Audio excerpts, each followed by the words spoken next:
El asesino de la conciencia tranquila. Sumérgete en la mente de un asesino frío y calculador en este escalofriante episodio de Ross Investiga.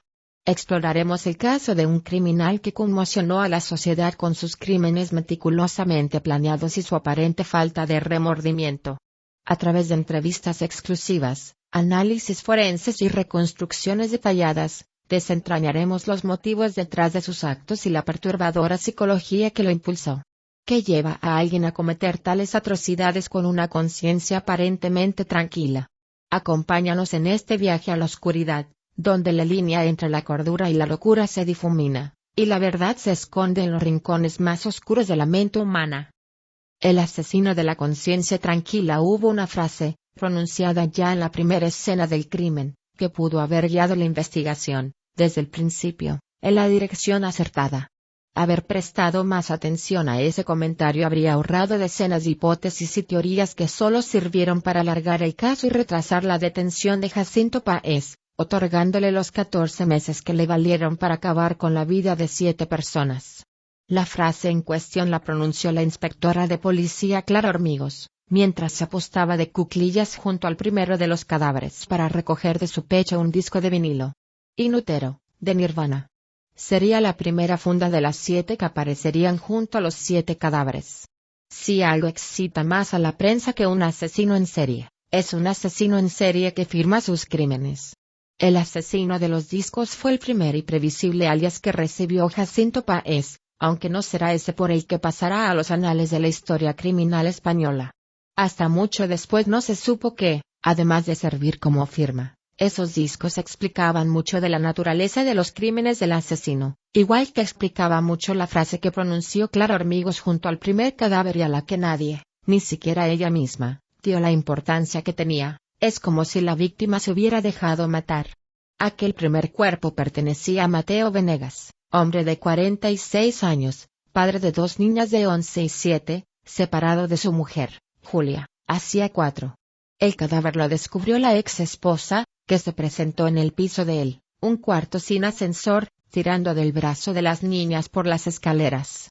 Ella había estado esperando en casa que él apareciera para recoger a Irene y Melissa, cita la que nunca fallaba en viernes alternos. Sentada en el sofá del salón, con el teléfono en la oreja, oyó 13 tonos después de otros 13, sin obtener respuesta alguna. A las 2 horas de espera, cuando se le agotaba el tiempo de prepararse para la cena que había planeado con un compañero de oficina, Julia cogió a la niña y se plantó en el piso de su exmarido. Más de 20 timbrazos no fueron suficientes para que atendiera a la puerta, así que la abrió ella misma con su copia de la llave. La cerradura no estaba forzada. La más pequeña de las niñas, Melissa, vio los pies descalzos de su padre asomándose por un lado del sofá. En el suelo, yacía él. Quiso correr para abrazarlo y contarle que había conseguido por fin, tras una dura negociación en el patio del colegio, el cromo con el que completaba la colección de Pocahontas. Su hermana mayor, que percibía mejor las vibraciones emitidas por los adultos, había notado ya en el camino, en cómo su madre conducía peleando con la palanca del cambios para meter unas marchas que siempre habían entrado con suavidad, que algo no iba bien. Tampoco era normal la manera en que se habían sacudido las llaves en las manos temblorosas de mamá. Ni el miedo con el que empujó la puerta para asomarse al estudio que papá había alquilado tras el divorcio. Por eso Irene cogió la mano de su hermana, evitando que corriera hacia el cuerpo de su padre. Se quedaron las dos en el pasillo hasta que mamá gritó. Entonces Irene bajó las escaleras del edificio guiando a la pequeña. Salieron a la calle aplastando hojas secas en la acera y se sentaron a esperar. Melissa repasó su taco de cromos repetidos, sonriendo al dibujo del mapache meeco, y le preguntó a su hermana mayor por qué había gritado mamá, si acaso le dolía la cabeza o la tripa. Irene respondió que no lo sabía, aunque sí lo sabía en realidad. Arriba, en el interior del 4 indicador ordinal masculino A, la ex mujer de Mateo Venegas marcó el 091 observando el cadáver del hombre que le enamoró paseando por Gran Vía un otoño lluvioso de hacía muchos años, cuando le regaló su paraguas a un mendigo a quien el vaso de monedas se le estaba llenando de agua. A pesar del tierno recuerdo, Julia se sorprendió de la poca tristeza que le despertaba la imagen frente a ella. Lo que prevaleció fue el pensamiento egoísta de saber que había hecho lo correcto separándose de él. ahorrándose la tragedia. Como si esto hubiera ocurrido también aunque hubieran seguido juntos o como si él pudiera tener la culpa de que alguien le hubiera rajado el abdomen y lo hubiera dejado desangrándose junto al sofá, estampando en su huida 3 huellas rojas de camino a la puerta. 11 minutos después de la llamada de Julia, una ambulancia y 2 coches de policía se detuvieron frente a la acera en la que las niñas seguían sentadas. Clara Hormigos acarició el pelo de la pequeña y, al ver lo que tenía entre las manos, le contó que su hija también coleccionaba los cromos de Pocahontas. Con una sonrisa, Melissa le regaló el taco de repetidos para que se lo diera a esa otra niña. Al entrar en casa de la víctima, Clara Hormigos confirmó al vuelo que se trataba de un asesinato. No solo por las huellas rojas que delataban una huida, sino porque una mirada experimentada al tipo de herida, y la ausencia en el piso de un arma, herramienta o cubierto que pudiera haber realizado un corte de esa magnitud en el abdomen, dejaba claro que el responsable del corte había abandonado la escena del crimen llevándose el arma con él. Lo que no tenía tanta lógica era la ausencia de indicios de pelea y el hecho de que la cerradura no estuviera forzada, pistas que llevaron a Clara Hormigos a pronunciar su frase, es como si la víctima se hubiera dejado matar. Claro que enseguida sustituyó ese pensamiento en voz alta por la teoría más habitual en asesinatos en los que la víctima parece no haber luchado contra su asesino, seguramente se conocían. ¿Sabe usted de algún conocido que tuviera interés en acabar con su marido?, preguntó a Julia. No es mi marido, estamos divorciados, fue la respuesta de ella. De cuclillas junto al cadáver, Clara Hormigos dio la vuelta al disco de Nirvana y pensó para sí misma que Rape Me era una canción buenísima. Menos familiar le resultó el disco que se encontró sobre el segundo cadáver. Era uno de los pequeños, antiguo, un single de The Temptations fechado en 1963, con 2 únicas canciones, una en cada cara. No le sonaba ninguna de las dos. El disco descansaba otra vez sobre el pecho de la víctima, lo que pasó a convertir el extraño y aislado caso de Mateo Venegas en el primero de 2 crímenes probablemente cometidos por la misma persona. Clara Hormigos no reconocería nunca en voz alta que experimentó cierta emoción ante la posibilidad de enfrentarse a un asesino en serie, pero fue un sentimiento que existió, reconoció, aceptó y archivó. El segundo cuerpo, que pertenecía a una mujer de 34 años llamada Beatriz Mantero, presentaba la misma herida a lo largo del abdomen pero no yacía tan plácidamente como había yacido el de Mateo Venegas. Piernas y brazos flexionados delataban un forcejeo. Resultaba sencillo imaginar al asesino, o asesina, encaramado a la víctima para someterla con el peso de su cuerpo mientras ella se sacudía para liberarse, luchando contra la cuenta atrás que imponía el flujo de su propia sangre derramándose sobre el suelo. El charco granate alrededor del cuerpo tampoco era limpio y uniforme como había sido el de Mateo Venegas, sino que la sangre había sido esparcida por el movimiento de extremidades alteradas. Por suerte, la madre de Beatriz Mantero no vivía en Madrid sino en Málaga, lo que le ahorró el trago de ser ella quien descubriera el cuerpo. María Jesús Ciruela, así se llamaba la señora, comenzó a preocuparse por su hija el primer domingo que no la llamó a la hora de cenar, como hacía siempre.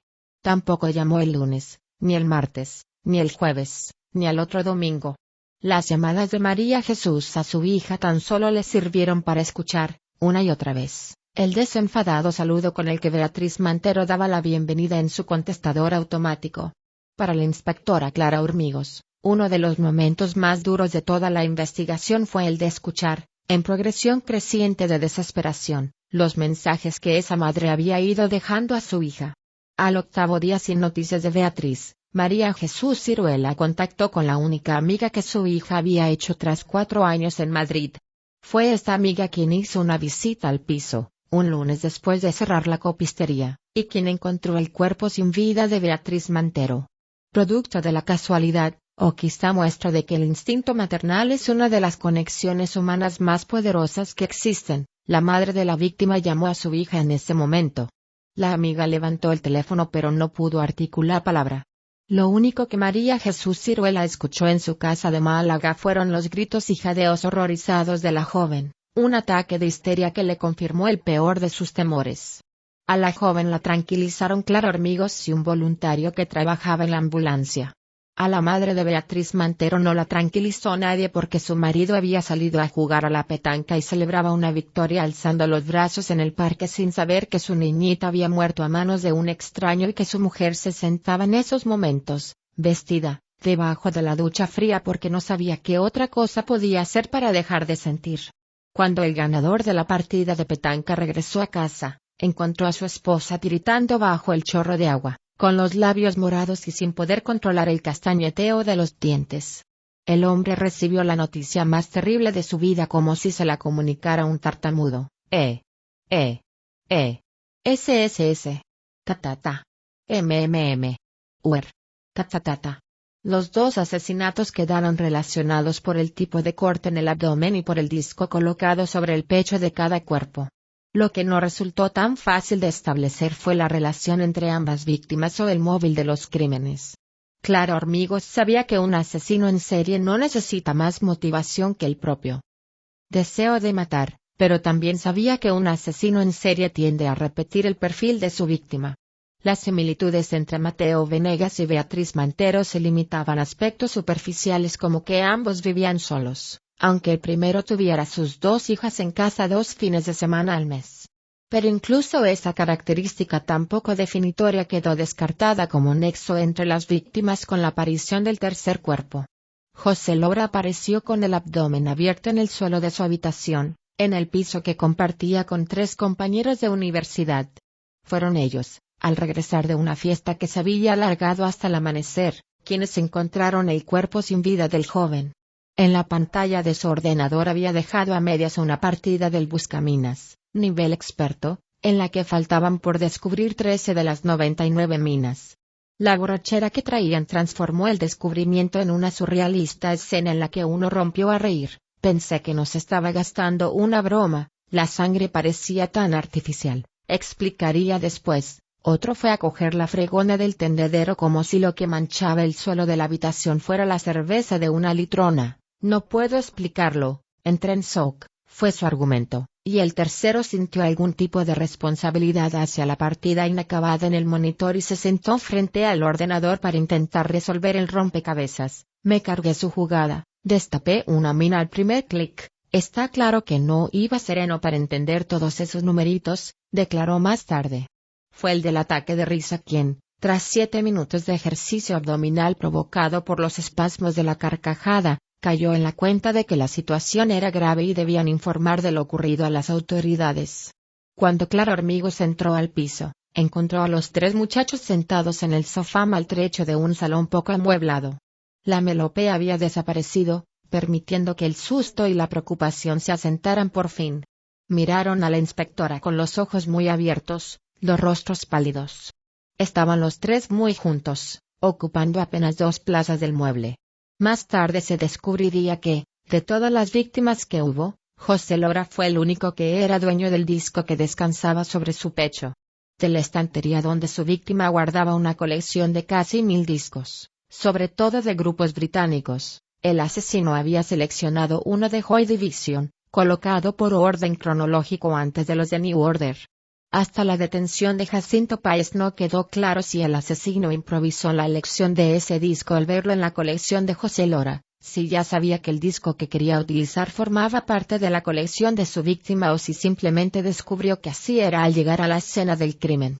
En su interrogatorio, Jacinto Páez sonrió a la pregunta, asegurando que esa información carecía de importancia real y que él no estaba ahí para aliviar la curiosidad de los inspectores que lo cuestionaban desde el otro lado de la mesa. Fue necesaria una amenaza sobre la pena adicional que supondría un cargo de obstrucción a la justicia para que el asesino confirmara la tercera opción. Él había llevado su propia copia del disco de Joy Division pero, al encontrarse con que había una en la habitación donde dejó el cadáver, prefirió no deshacerse de su ejemplar. Por eso el que recogió Clara Hormigos del pecho de José Lora era propiedad de la víctima. Era la tercera vez que la inspectora recogía un disco del pecho de un cuerpo desangrado por un profundo y largo corte en el abdomen. La certeza de saber que se enfrentaba a un asesino en serie activo en Madrid, que suya era la responsabilidad de detenerlo y evitar que volviera a matar, la asustó tanto que el temblor de sus manos le dificultó la lectura del título de las canciones que contenía el disco. Lo Will Tear Us Apart le sonaba por nombre, pero hubiera sido incapaz de tararearla. Quien sí la tarareó, desde la puerta de la habitación y sin que ella se lo pidiera, fue uno de los compañeros del muerto, el que había estropeado la partida del buscaminas. Le explicó que José Lora podía pasarse horas encerrado en la habitación escuchando música con los auriculares a todo volumen, que lo había hecho especialmente durante los últimos meses, tras romper con la novia que había tenido desde los 16 años. Esa era la razón por la que él no les había acompañado a la fiesta, porque sabía que allí se encontraría con ella y prefería ahorrarse el mal trago. El chico del buscaminas comentó también que habían intentado convencer a un grupo de chicas, entre las que se encontraba la exnovia de José Lora, de que se vinieran con ellos a casa para seguir la fiesta. Menos mal que no lo conseguimos. Imagínate qué papelón, añadió el muchacho, tuteando a la autoridad. Con la aparición del cuerpo de José Lora, el caso se convirtió en el favorito de los medios y el autor de los crímenes recibió el primero de sus motes, el asesino de los discos. Los periódicos crearon moscas específicas para encabezar las páginas que le dedicaban al suceso. María Teresa Campos cedió, durante semanas, horas enteras de su programa matinal a la opinión de expertos y no tan expertos, y los espacios de misterio en la madrugada radiofónica elaboraron decenas de teorías sobre la autoría de los crímenes, incluyendo motivaciones satánicas, frases aleatorias que parecían entenderse al reproducir al revés algunos de los discos aparecidos en las escenas del crimen bastaron para convencer a los más crédulos. Para entrar al chalet en las afueras donde apareció el cuarto cadáver, Clara Hormigos tuvo que sortear, a lo largo del jardín delantero, a un buen número de periodistas blandiendo micrófonos contra su rostro. Era la primera vez que el asesino actuaba fuera del centro de la ciudad y también la primera vez que el cadáver presentaba una herida diferente. En esta ocasión, había sido un corte certero en el cuello lo que acabó con la vida del joven Rafael Martínez, de 30 años. Un periodista publicó una observación respecto al cambio en la localización de la herida que fue considerada frívola e irrespetuosa por el resto de la profesión, lo que le llegó a costar la corresponsalía de sucesos en el periódico para el que trabajaba. Dicho periodista barajó la opción de que el cambio en la posición del tajo mortal estuviera relacionado con el título que Rafael Martínez ostentaba como subcampeón nacional de culturismo, sugiriendo que su trabajado abdomen se había respetado por motivos estéticos. La observación, que fue tildada de absurda por toda la opinión pública, sirvió a los organismos oficiales encargados de la investigación para tachar de tóxica la intervención de la prensa en casos como el de Jacinto Páez. El episodio sirvió de llamada de atención para el resto de la profesión, que a partir de ese momento trató con mayor cuidado las informaciones que se publicaban sobre las víctimas. Redactores jefes retomaron la labor de revisar los textos de sus trabajadores antes de enviarlos a imprenta. Corresponsales de televisión recibieron llamadas de su director de informativos previniéndoles de la sensibilidad pública al respecto del caso y programas de radio interrumpieron con música los discursos de sus colaboradores en cuanto comenzaban a expresar según qué opiniones. Lo irónico de este espontáneo brote de ética periodística fue que, una vez detenido Jacinto Páez, resultó que la polémica observación del periodista era acertada. El disco que apareció sobre el pecho de Rafael Martínez fue una recopilación de grandes éxitos de Dalida, aunque Clara Hormigos pensó que esos éxitos no serían tan grandes cuando ella solo reconocía una de las canciones en el listado. Se trataba de Parole Parole, cantada a dúo con Alain Delon, pero ni siquiera estaba segura de que esta fuera la versión más popular.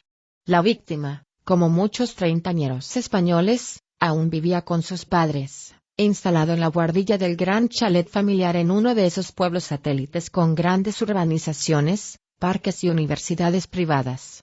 Ellos se encontraban en Argentina de viaje de aniversario, escalaban el glaciar Perito Moreno en el momento en el que la hija menor regresaba a casa tras impartir clases de baile en una escuela infantil. Extrañada, descubrió que las zapatillas de su hermano seguían en el zapatero. La bolsa del gimnasio estaba preparada a los pies de la escalera. Miró su reloj de muñeca con el ceño fruncido. A esas horas de la tarde Rafael siempre estaba entrenando. Subió las escaleras y llamó con los nudillos a la puerta cerrada de su habitación. No obtuvo respuesta. Llamó de nuevo.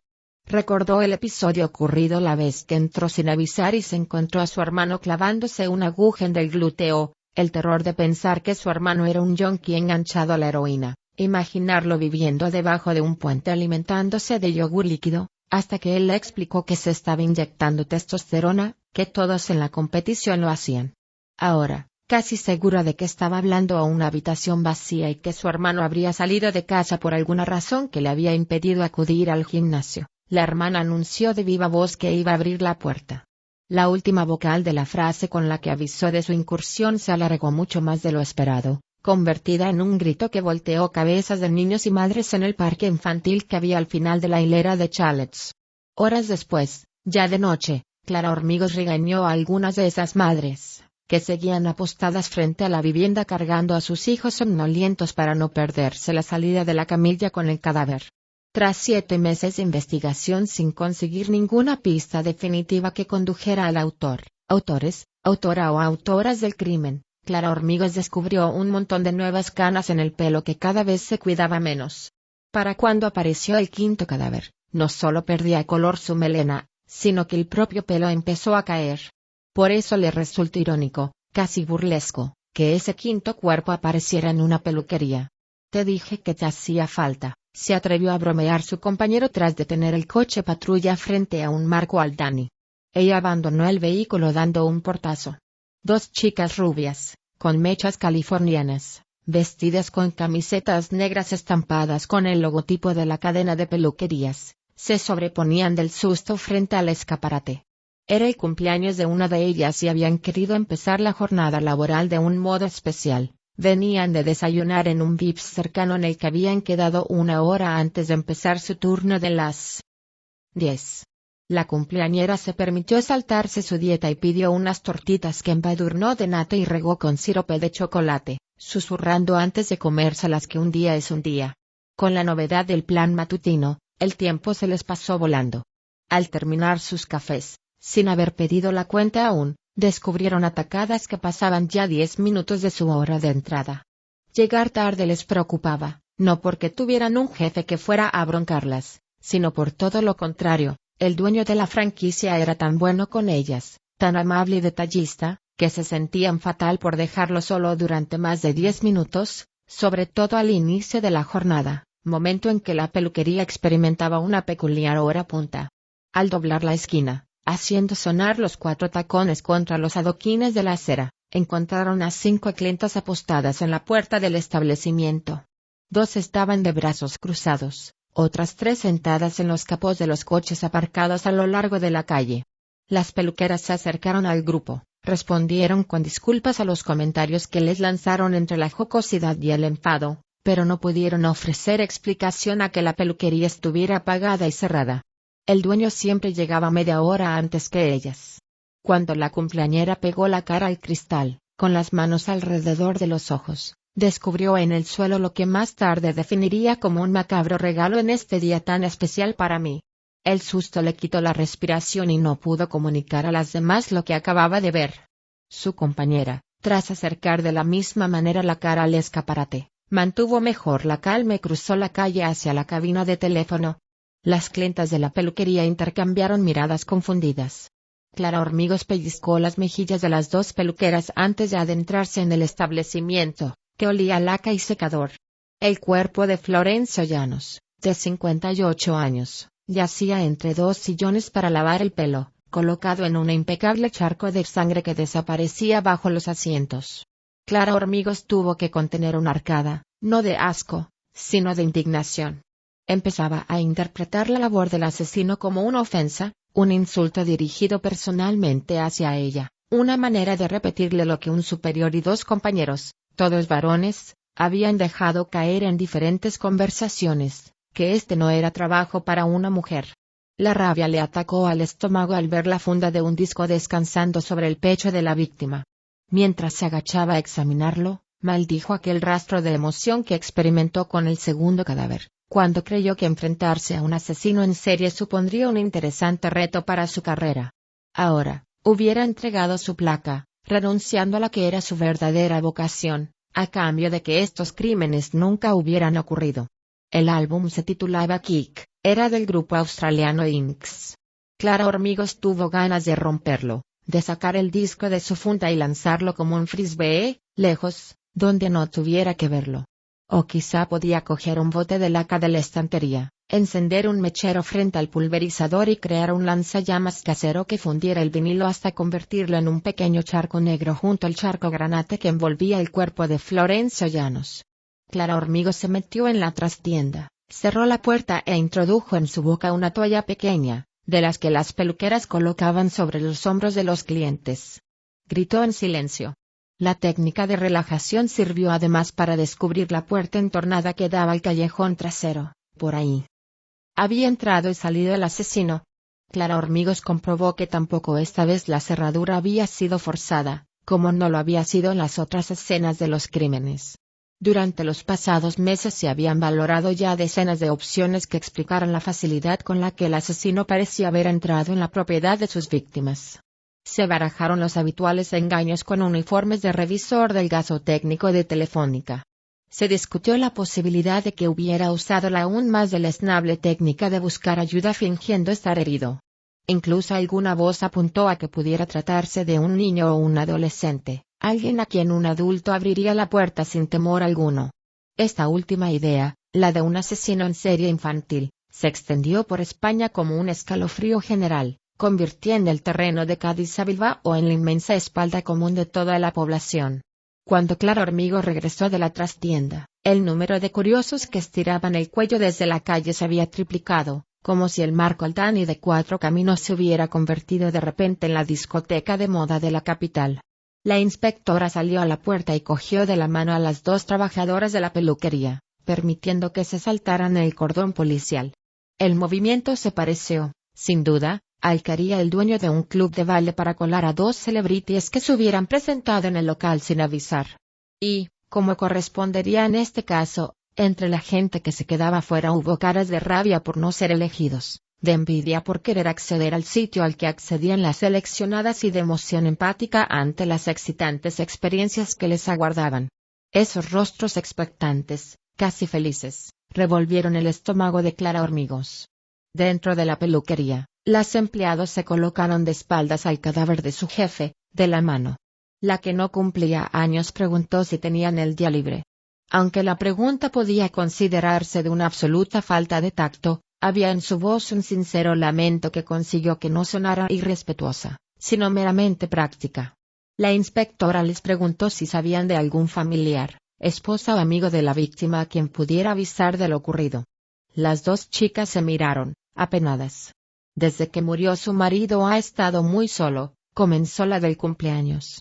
Los dos eran dueños de esto. Nosotras hemos intentado sacarle, en plan que se viniera a comer con nosotras al Vips algún día, pero era como si le diera miedo dejar la peluquería, terminó la otra. Toda la ira que Clara Hormigos había ido acumulando a lo largo de la mañana se transformó en profunda tristeza al imaginar a Florencio Llanos muriendo solo, asesinado sin motivo aparente, en el suelo del negocio que habría abierto ilusionado con su pareja, sabiendo que ni siquiera nadie lo echaría realmente de menos, que las personas que más sentirían su muerte serían las dos empleadas a las que trataba tan bien. La inspectora tuvo que regresar a la trastienda para ocultar su pesar. Esta vez no se metió la toalla en la boca sino que se la colocó en los ojos para secar las lágrimas. Pronto reconoció que no lloraba realmente por la víctima, a la que apenas conocía, sino por ella misma. La sexta llamada llegó 1 mes y medio después, a primera hora de la mañana de un martes. Al salir de su habitación, un cliente alojado en un hotel del centro había descubierto que un líquido parecido a sangre emanaba de debajo de la puerta de su habitación vecina. Tras avisar en recepción, la camarera de piso había entrado para descubrir una escena del crimen muy similar a esa de la que tanto hablaban en televisión. Clara Hormigos recibió la información acodada en su cama y sintió como si también a ella le clavaran un cuchillo en el abdomen. Más contenta habría estado de saber que esta iba a ser la escena del crimen que aportaría la primera gran pista para resolver el caso. En el ascensor del hotel, Clara Hormigos dejó que fuera su compañero quien presionara el botón de la 4ª planta. El cuerpo se encontraba en el baño de la habitación 413. Pertenecía a Marina López Varela, una mujer de 43 años, de Barcelona, que había reservado una sola noche en el hotel. No había ninguna maleta en el cuarto, ni siquiera una bolsa de viaje en la que guardar un camisón. Lo único que Marina López Varela había traído consigo era un bolso. Dentro, Clara Hormigos encontró una agenda telefónica. Pasó las pequeñas páginas y se detuvo en la correspondiente a la letra C. Encontró el registro que buscaba y se lo mostró a su compañero. «Esta vez te toca a ti», le dijo. Señalaba la fila con el teléfono denominado casa. La llamada destrozó al marido, que fue quien la contestó, y marcó para siempre las vidas de él y los 3 niños que desayunaban en pijama preparándose para ir al cole. Pero además, sirvió para averiguar que Marina López Varela no había informado del viaje a su esposo, sino que le había mentido diciendo que estaba visitando a su hermana en Tarragona. Que la mujer estuviera teniendo una aventura fue la primera teoría que barajó Clara Hormigos, teoría que pareció confirmarse al revisar las cámaras de seguridad del hotel. 2 cintas, la de recepción y la del pasillo, habían capturado la imagen de un hombre, vestido con abrigo largo, bufanda y gorra. La caricatura de alguien que intenta ocultarse. Poco antes de la medianoche, el hombre había subido a la 4ª planta, había llamado una sola vez a la habitación 413, y Marina López Varela había abierto la puerta permitiéndole el paso sin atisbo de duda o temor. El hombre había abandonado la habitación 1 hora más tarde. Nadie entró ni salió después de eso, así que solo él podía haber matado a Marina López Varela y dejado sobre su pecho un disco de Violeta Parra. Clara Hormigos acercó tanto la cara al monitor de seguridad que acabó tocando la pantalla con la nariz. Dotado el sospechoso, por fin, de altura, complexión y sexo, ya no sería necesario repetir en reuniones la frase del asesino o asesina. En realidad, ella había sido la única en respetar ese tratamiento no sexista del sospechoso, en un paradójico acto feminista de no descartar la posibilidad de que un asesino en serie sea mujer. En la pequeña habitación oscura donde el vigilante de seguridad les mostraba las grabaciones, Clara Hormigos comentó con su compañero que la idea de que Marina López Varela hubiera muerto a manos del amante que ocultaba en Madrid tenía sentido como caso aislado, pero no explicaba por qué ese mismo hombre habría matado ya a 5 personas antes que a ella. Las siguientes imágenes en el monitor mostraban que la víctima había abierto la puerta apenas un segundo después de que el sospechoso llamara, como si lo hubiera estado esperando.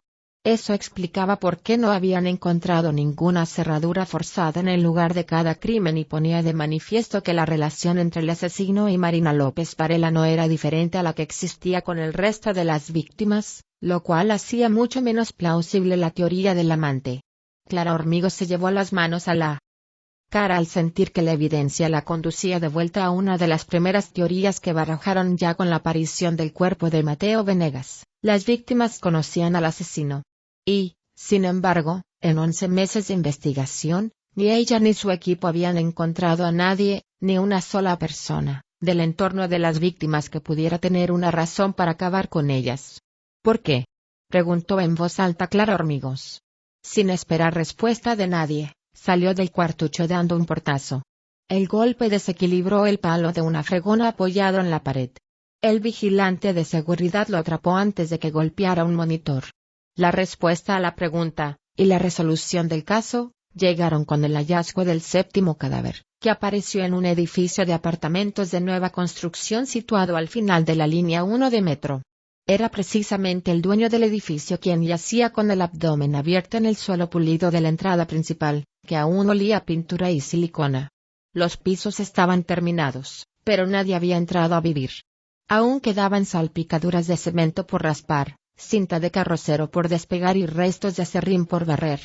En una esquina se acumulaban plásticos de burbujas desechados, excedentes de las baldosas que cubrían las paredes y un cubo y espátula olvidados por algún obrero. En el casillero de buzones todas las puertecitas estaban abiertas. En uno de ellos, pegado a la cara superior, había una nota dirigida a Clara Hormigos, pero aún faltaban unas horas para que su compañero la encontrara. Por el momento, ella se arrodillaba una vez más a recoger un disco del pecho de la víctima. En la portada aparecía una monja con guitarra, acreditada con 2 nombres, Soeur Sougurire y de Singhingnun. Reconoció el título de la canción, Domenique, su madre se la cantaba de pequeña, y recordó la historia de la monja cantante que, a pesar de su triunfo internacional, acabó suicidándose por problemas económicos. El compañero de Clara Hormigos regresó del coche patrulla con información que había recabado por radio.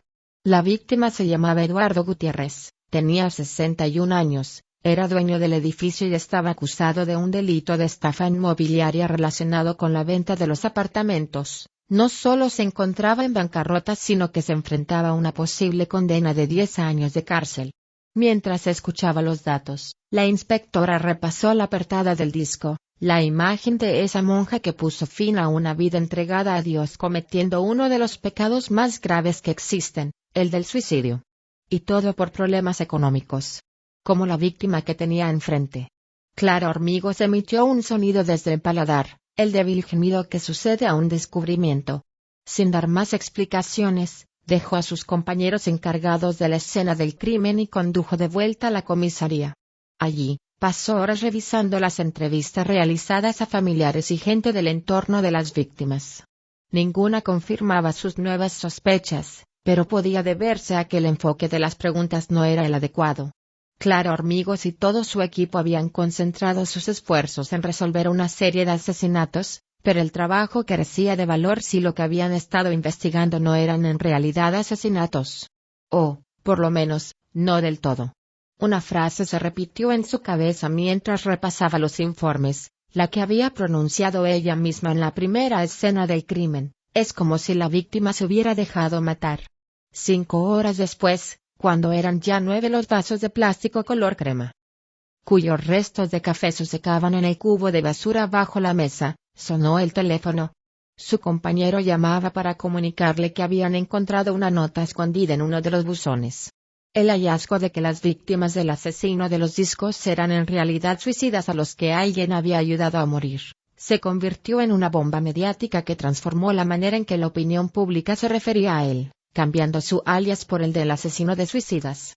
Más tarde se supo que la nota de suicidio que Eduardo Gutiérrez ocultó en un buzón de su edificio violaba el compromiso verbal que las víctimas adquirían con su verdugo. El estafador inmobiliario se sentía demasiado culpable de dejar a tantas familias sin hogar y sin ahorros, como para irse de este mundo sin pedirles disculpas, aunque fuera de manera póstuma.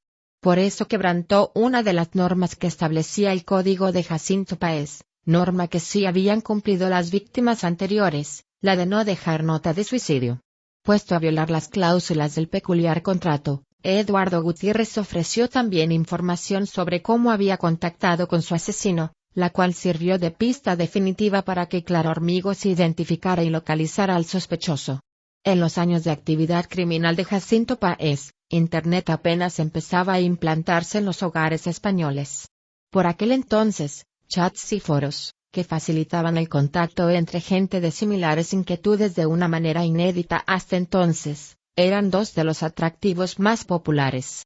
Igual que existían salas específicas para seguidores del Real Madrid o fans de las Spice Girls, había otras en las que se reunían personas con problemas psicológicos, de ansiedad o depresión. Sus conversaciones digitales solían tener lugar en el silencio de la madrugada, cuando el insomnio que sufría la mayoría de estos usuarios los arrinconaba con sus peores pensamientos. Tecleando en oscuridad frente a un monitor de brillo azulado, individuos de toda España buscaban consejo o alivio en las palabras de otra gente que tampoco estaba en disposición de ofrecer consejo ni alivio. Haciéndose pasar por uno de ellos, Jacinto Páez buscó, durante meses, a personas que contemplaran seriamente la posibilidad del suicidio. Sabía que, a la mayoría, lo que les impedía cumplir con el deseo de acabar con su vida era la falta de valor. Podían soñar con la liberación que les supondría dejar de pensar para siempre, apagar el cerebro y abandonar este mundo, pero eran incapaces de ejercer presión sobre una cuchilla apoyada en sus muñecas o tragar de verdad el montón de pastillas que se hubieran llevado a la boca. Jacinto Páez compartió durante horas líneas de diálogo con decenas de suicidas potenciales. Solo aquellos con los que llegó a establecer una relación más íntima, les confesó él su secreto, sentía un deseo irrefrenable de quitar la vida a otro ser humano. Era una pulsión que lo consumía desde hacía años, un instinto asesino que había logrado domar pero sobre el que empezaba a perder el control. Igual que a los suicidas frustrados, a él le faltaba valor para poner en práctica su deseo, por intenso que fuera. Sabía diferenciar el bien del mal y no se creía poseedor del derecho de matar a una persona inocente. En el momento en que Jacinto Páez compartía esta confidencia, sus interlocutores entendían los intereses ocultos del hombre que se había mostrado tan atento con ellos y cerraban inmediatamente la ventana del chat.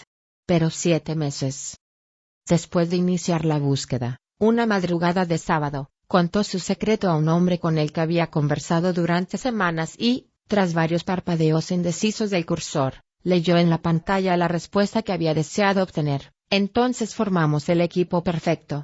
Quien tecleaba, a kilómetros de allí, era Mateo Venegas, padre de una niña que coleccionaba cromos de Pocahontas. Siguiendo la pista en la nota de suicidio del estafador inmobiliario, Clara Hormigos y su equipo accedieron día y noche a decenas de chats de apoyo psicológico hasta que dieron con Jacinto Páez, y con él establecieron una cita en un piso propiedad de la policía. Aunque el asesino esperaba obtener de esa cita, por 8ª vez, el alivio pasajero a su pulsión de matar, lo que obtuvo de la mujer que le abrió la puerta fue una detención, apoyada por 4 agentes de policía que aparecieron de la nada. Jacinto Páez no se resistió, simplemente extendió los brazos para facilitar la colocación de las esposas. En su posterior interrogatorio, el acusado se mostró tranquilo, educado. Colaboró con Clara Hormigos respondiendo a todas las preguntas con sinceridad. Jacinto Páez contó cómo Mateo Venegas se había tumbado en el suelo deseoso de acabar cuanto antes. El asesino le explicó, como haría posteriormente con todas las víctimas, que practicaría en su abdomen un corte certero que seccionaría la aorta. La muerte no sería indolora, pero sí rápida. Usar sedantes o anestésicos procuraría una experiencia más agradable al suicida, pero a él le arrebataría el placer mismo del asesinato. El trato debía permitir a Jacinto Páez ver el dolor en los ojos, sentir cómo se tensaban los músculos de la víctima al recibir la herida mortal para después relajarse cuando alcanzaban la paz definitiva. Según su testimonio, Mateo recibió la cuchillada como un campeón. Las últimas palabras que pronunció fueron 2 nombres propios, los de sus hijas Irene y Melissa. El asesino esperó a que Mateo estuviera muerto para llevar a cabo el corte completo a lo largo del abdomen. Tampoco consideraba necesario hacerles pasar por ese sufrimiento. En la sala de interrogatorio, al recordar su primer asesinato, Jacinto Páez cerró los ojos como quien se transporta con la memoria a un feliz recuerdo del pasado. También se acomodó con una mano el bulto que había aparecido en la bragueta de su pantalón, gesto que desagradó especialmente a Clara Hormigos. La segunda víctima, Beatriz Mantero, sufrió un ataque de pánico en cuanto el asesino ejerció la presión necesaria para clavar el cuchillo en su abdomen. Por eso se retorció como un insecto bajo el peso de Jacinto Páez, esparciendo su propia sangre de la manera en que lo hizo. Clara Hormigos escuchó cómo el encuentro con José Lora también había sido problemático. El joven había confesado a Jacinto Páez las ganas que tenía de que su muerte traumatizara de por vida a una novia que acababa de dejarle, lo cual añadía al suicidio una motivación que iba más allá del deseo de la propia muerte. Tras un debate moral entre ambos, que tuvo lugar mientras la víctima jugaba una partida de buscaminas, el acto se consumó según lo planeado. El recuento de lo ocurrido con la 4ª víctima, Rafael Martínez, confirmó que el cambio de posición del corte mortal, del abdomen al cuello, tenía que ver con las cualidades físicas del subcampeón de culturismo. Tal y como había supuesto aquel periodista que perdió su trabajo por decir lo que pensaba, Rafael pidió a Jacinto Páez que no le dejara las abdominales hechas un Cristo. Explicó que le había costado mucho esfuerzo conseguirlas y que era una pena dejar un cadáver tan feo.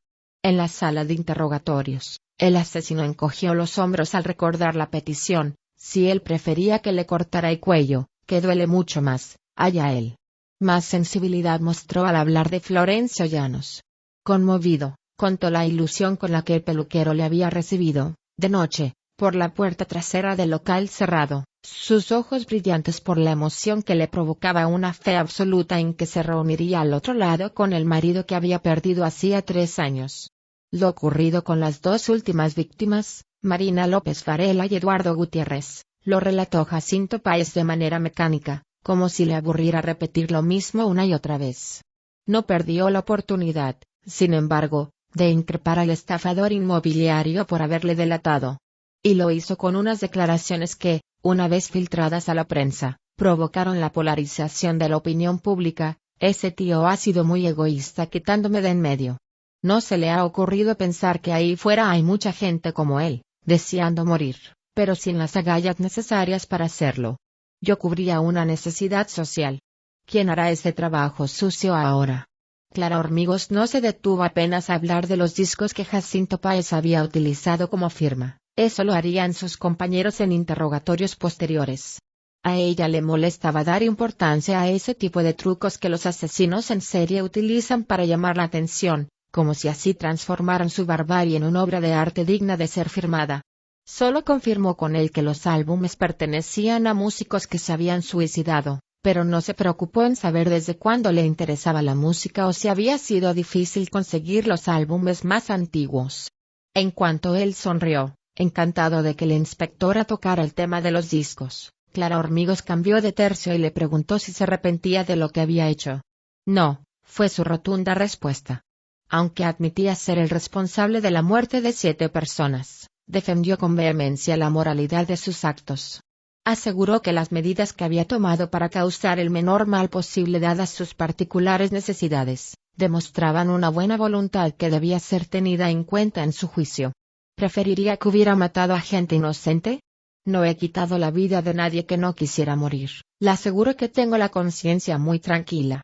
Fue esta declaración la que, una vez trascendió a los medios, bautizó definitivamente a Jacinto Páez con el alias que se usaría en prensa a partir de entonces y con el que pasaría a formar parte de los anales de la historia criminal española, el asesino de la conciencia tranquila. Gracias por acompañarnos en este perturbador episodio de Ross Investiga. La mente humana es un laberinto oscuro y complejo, y este caso nos recuerda la importancia de comprender los motivos detrás de los crímenes más atroces. Si te ha impactado esta historia y quieres seguir explorando los rincones más oscuros de la psique criminal, suscríbete a nuestro podcast. No te pierdas nuestros próximos episodios, donde seguiremos investigando los casos más escalofriantes y enigmáticos. Juntos, desentrañaremos los secretos que se esconden en la mente de los asesinos. Fin.